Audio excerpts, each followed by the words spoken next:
We ran ACE-M2 about 4 years ago, and in between that 4-year period, the sample sat in the extremely stable environment of the International Space Station.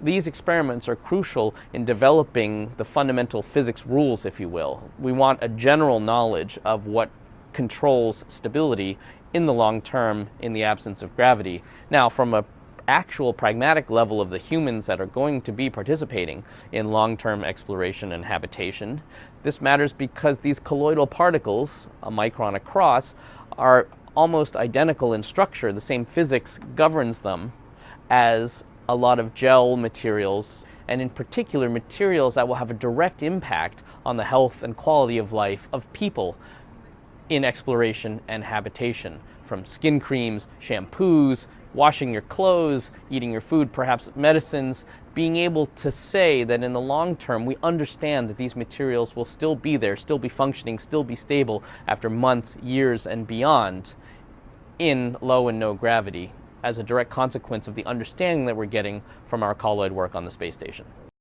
Now, what was exciting about the BCAT KP samples is that we were able to run those for several months, but I took some of those same exact samples and put them into the ACE experiment to look at on a microscopic level. So we're combining many of these modalities from multiple experiments to explore a wide range of timescales and length scales of the structure and dynamics of these samples. We can look at the months-long behavior with time-lapse photography with BCAT, and then we can take the same sample and put it in the microscope, which we have done with ACE.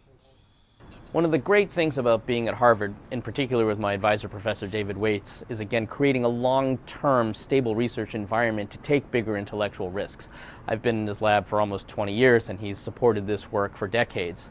And that's enabled a whole host of exploratory ideas that we would not be able to do if we were under, say, more short-term thinking, short-term projects. He's a real visionary, one of the leading scientists in the world, because he's able to support and to really incubate a lot of broad-based thinking that we've been able to put into practice here with many different experiments on the space station with NASA. And it's been tremendously valuable to me as a scientist personally, but more broadly to the whole field, because NASA has given us a stable platform, both physically with the International Space Station and with the funding to take new risks, to go into areas that other people just wouldn't have the resources to do.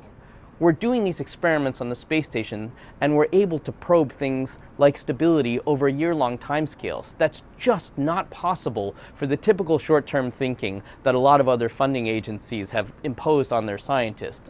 And I think it's a great example, not just for our subfield, but for science in general, that if you want to open up the space for people to think broadly, to think deeper, to think a little bit beyond what's just in front of them, which I think is very important, not just for the future of our country, but for the future of inquiry in general, as we see lots of things happening around the world, that NASA is almost unique in its ability to incubate this kind of deep scientific inquiry in a way that very few other places are able to do.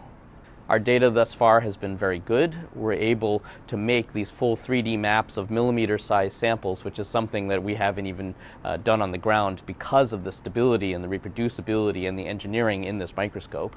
We're very excited to be here. The engineering has been great. We've long anticipated these results, and it's many years of work by a large number of people coming to fruition in our experiment this week. And it's really an enormous privilege to be able to get this wonderful level of quality data.